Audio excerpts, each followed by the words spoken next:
Flipped classroom video for Maths A2 Unit 3, Simplification by Division. Algebraic division. We need to look at the long division of polynomials. And we have looked at polynomial division in AS Mathematics, so hopefully this next bit is a reminder for you and just bringing back what you already know. I've done it in a sort of grey colour to denote the fact that it is a reminder.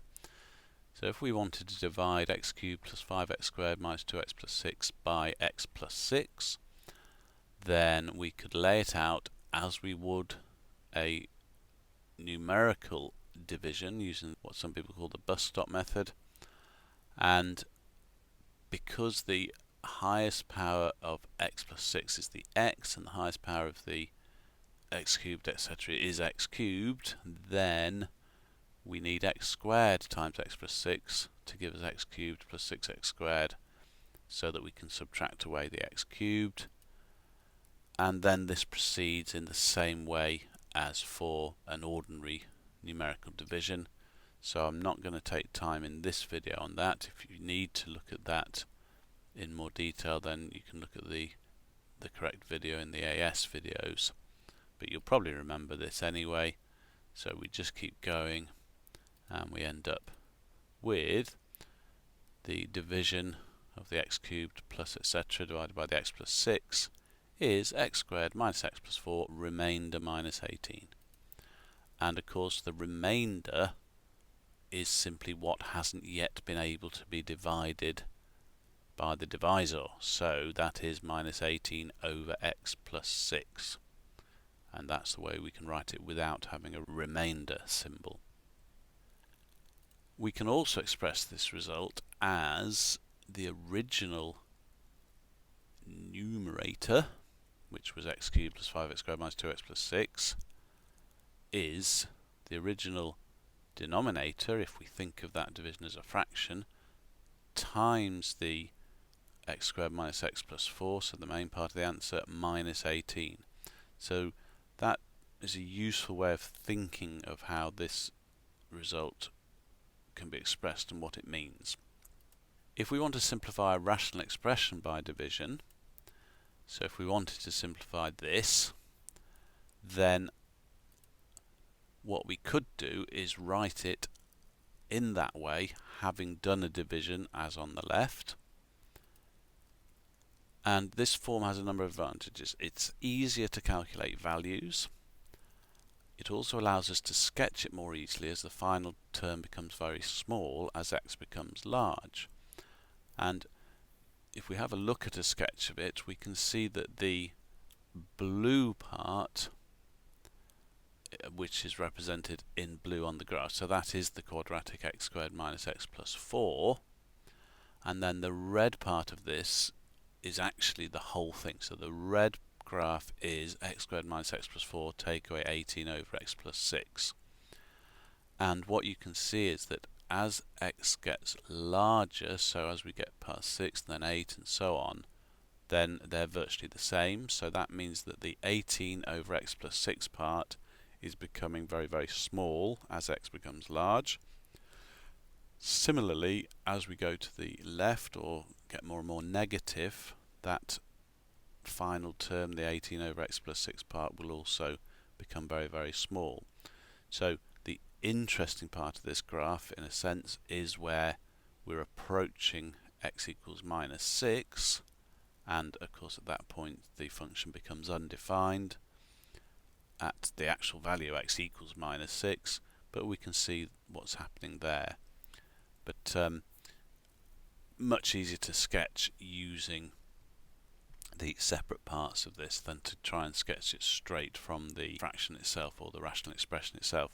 Of course, these days we can sketch everything very, very easily using a computer, but it's still useful to be able to think about sketching, because that tells us stuff about functions and about the situations that they may represent. Now, there are different ways of finding that expression for the divided rational expression, and one of them is equating coefficients. So we've looked at the division method, which we knew from before, but we can tackle this by what's called comparing coefficients. So we have this fraction that we were dealing with, and what we can do is we can look at it and think, well, because the degree of the top is 3 from x cubed and the degree of the bottom is just 1 from x to the power of 1, that means we are going to get an x squared term. That also means we might have an x term and we might have a constant, and we also might have left over a number over x plus 6. So that would be the remainder from the division over x plus 6. At this point we don't know whether any of a, b, c or d are going to be 0. Apart from a, we know a won't be 0. If this happens to divide perfectly, then d will turn out to be 0. But we don't know at this point, and it doesn't matter. Now what we can next do is we multiply the whole thing by x plus 6. So on the left hand side that means the x plus 6 cancels, and on the right hand side the first part of the expression with the quadratic, the ax squared plus bx plus c, needs to be times by x plus 6, but the d divided by x plus 6, when we times it by x plus 6, then the x plus 6 simply cancels. So we now have that expression, and if we multiply out to the right hand side, then we get the blue x timesing the bracket preceding it gives us ax cubed plus bx squared plus cx, and the 6 multiplying that bracket gives us 6ax squared plus 6bx plus 6c plus d. And if we tidy that up, so we collect the various multiples of powers of x, so tidying the right hand side into a cubic gives us ax cubed from the blue one.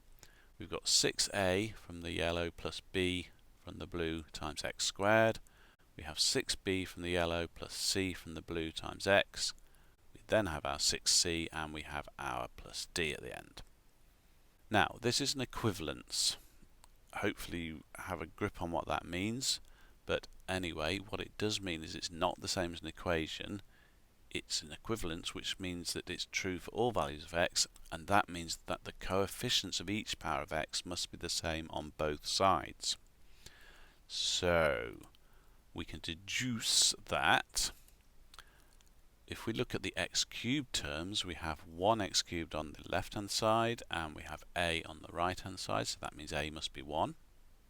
For x squared we have 5 on the left hand side and 6a plus b on the right hand side, so they must be equal to each other. And because we know that a is 1, that 6a becomes 6, so we have 6 plus b equals 5, and that means that b equals minus 1.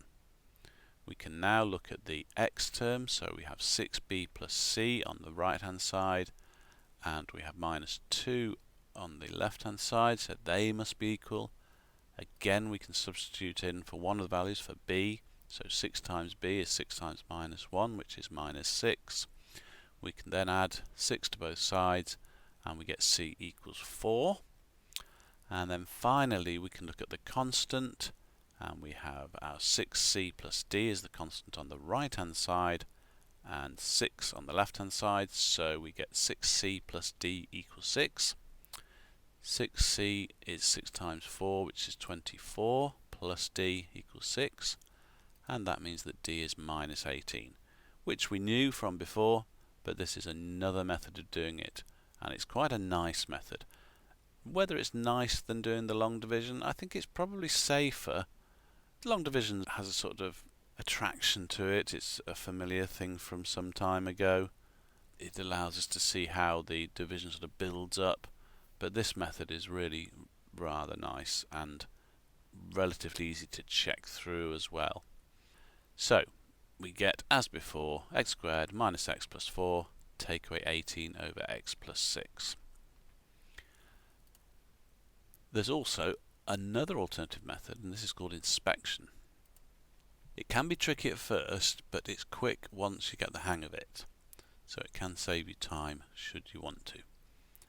Now in this situation we've got a cubic polynomial being divided by a linear polynomial, and that means the quotient must be quadratic as we saw before, and the remainder is just a number, which means we know we're looking at this situation.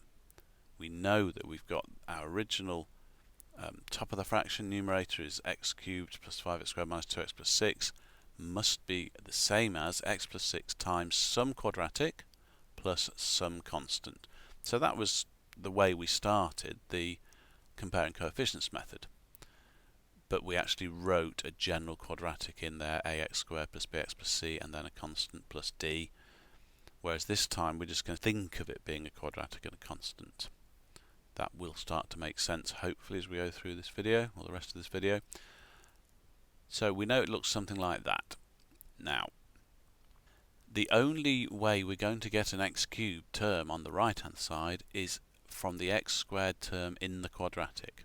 And since we only have x cubed on the left, that tells us that that x there in the linear term must be timesing an x squared to give us an x cubed. So as it says there, x cubed comes from x times x squared, which means we need x squared in there. For the x squared term, so we have 5x squared, then that green loop that's just appeared, we know we're going to get an x squared from 6 times x squared, so the constant in the linear times the x squared in the quadratic, but we're also going to get an x squared from the x times the x term. So that means we've got 5x squared on the left, we've already got 6x squared from our 6 times the x squared that's already written. So that means what we also need to make that work is a minus x squared. And to get a minus x squared, we need a minus x in the quadratic. Okay, now moving on to the x term, we're going to get an x term from 6 times minus x, but we're also going to get an x term from the x in the linear one times the constant in the quadratic one.